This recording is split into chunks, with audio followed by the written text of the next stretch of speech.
Hello dear student, हमारे सचदान online channel में सभी विद्यार्थियों का स्वागत है। कक्षा 12वीं का जो नागरिक शास्त्र यूपी बोर्ड 2025 का एग्जाम होना, उससे संबंधित बहुत ही इंपॉर्टेंट एक क्वेश्चन रखे गए। इसको जरूर आप चेक कर लीजिए। देखिए, गठबंधन सरकार से क्या समझते हैं। आप जानते हैं कि गठबंधन सरकार एक संसदीय सरकार की कैबिनेट होती है और जिसमें कई राजनीतिक दल क्या करते हैं, आपस में सहयोग करते हैं। और इसमें क्या होता है कि प्रत्येक दल का प्रभुत्व थोड़ा थोड़ा कम होता है। प्रश्न संख्या दूसरा देखिए, शीत युद्ध का अंत कब हुआ था? 1991 में हुआ था। प्रश्न तीसरा देखिए, मंडल आयोग का संबंध समाज के किस वर्ग से होता है? मंडल आयोग का संबंध समाज के पिछड़े वर्ग से होता है। अगला क्वेश्चन देखिए, इंपॉर्टेंट क्वेश्चन है सभी।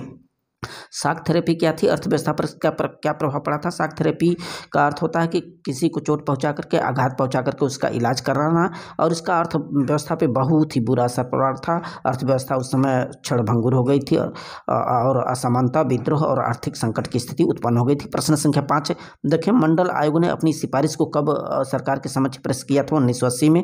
छठवां देखिए, आसियान की स्थापना कब की गई थी? 67 में। और अगला क्वेश्चन देखिए, 1977 में विपक्ष का क्या नारा था? वही था कि लोकतंत्र बचाओ। प्रश्न 8वां देखिए, 1975 में आपातकाल की घोषणा करने वाले प्रधानमंत्री का नाम उल्लेख कीजिए। तो इंदिरा गांधी जी थी। प्रश्न संख्या अगला देखिए, 9वां, आसियान के दो संस्थापक देश इंडोनेशिया है और मलेशिया है। प्रश्न 10वां देखिए, भारत में बैंकों का राष्ट्रीयकरण किसने किया था? इंदिरा गांधी ने किया था। साप्टा समझौता कब हस्ताक्षर हुआ था? साप्टा समझौता पर 29 जून 2005 को हस्ताक्षर किया गया था। 12वां है, भारत में नियोजन के किन्हीं दो उद्देश्यों का उल्लेख कीजिए।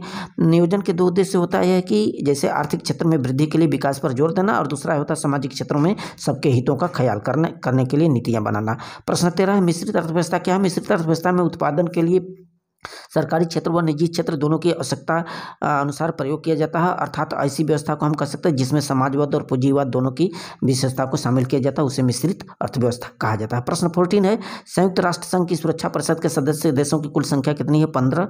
अगला क्वेश्चन है, विश्व बैंक की स्थापना कब की गई थी? 1944 में। यूनेस्को का संबंध किससे? यूनेस्को का संबंध शिक्षा और संस्कृति से है। प्रश्न अगला, महात्मा गांधी जी की हत्या कब और किसने किया था? इसका उत्तर वही होगा, गोडसे ने 30 जनवरी 1948 को शाम को दिल्ली बिरला भवन में गोली मार करके हत्या किया था। 18वां है, विश्व व्यापार संगठन WTO का क्या है और इसका क्या उद्देश्य है? देखिए, WTO जो है ना, वैश्विक स्तर पर दुनिया के लिए व्यापार के विभिन्न क्षेत्रों के लिए नियम कानून बनाती है, समाधान करती है। अगला क्वेश्चन है कि भारत में नियोजन के दो देशों का उल्लेख कीजिए। तो भारत में नियोजन की दो नीतियों का उल्लेख करना है। तो इसका मेन मकसद यह है कि आर्थिक क्षेत्र में वृद्धि के लिए विकास देना और सामाजिक क्षेत्र में सबके हितों का ख्याल करना और नीतियां बनाना। और प्रश्न नेक्स्ट है, पृथ्वी सम्मेलन किस वर्ष आयोजित हुआ? 1992 में। अगला प्रश्न है, विश्व में पेट्रोलियम का सबसे बड़ा भंडार कहाँ है? अमेरिका में है। सभी इंपॉर्टेंट क्वेश्चन है। सतत विकास से क्या समझते हैं? ऐसा विकास जो हमारी आज की जरूरत के हिसाब से जो भी आवश्यकता पड़ती है उसके जरूरत के हिसाब से बनाया जाए, उसे सतत विकास कहते हैं। पर्यावरण प्रदूषण के दो प्रकार बताइए। कई प्रकार है, जल प्रदूषण, वायु प्रदूषण, ध्वनि प्रदूषण, मृदा प्रदूषण। क्वेश्चन नंबर नेक्स्ट है, पंचशील समझौता कब और किन देशों के बीच हस्ताक्षरित हुआ था? 1954 में भारत और चीन के मध्य।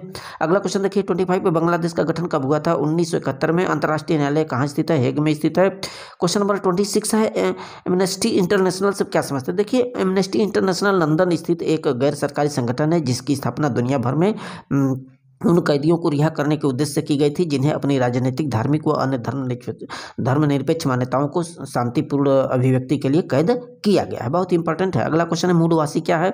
तो जो लोग किसी देश या क्षेत्र में बहुत पहले से आ करके वहाँ पे बस गए हैं या उनके पूर्वज हों, उन्हें मूलवासी कहते हैं।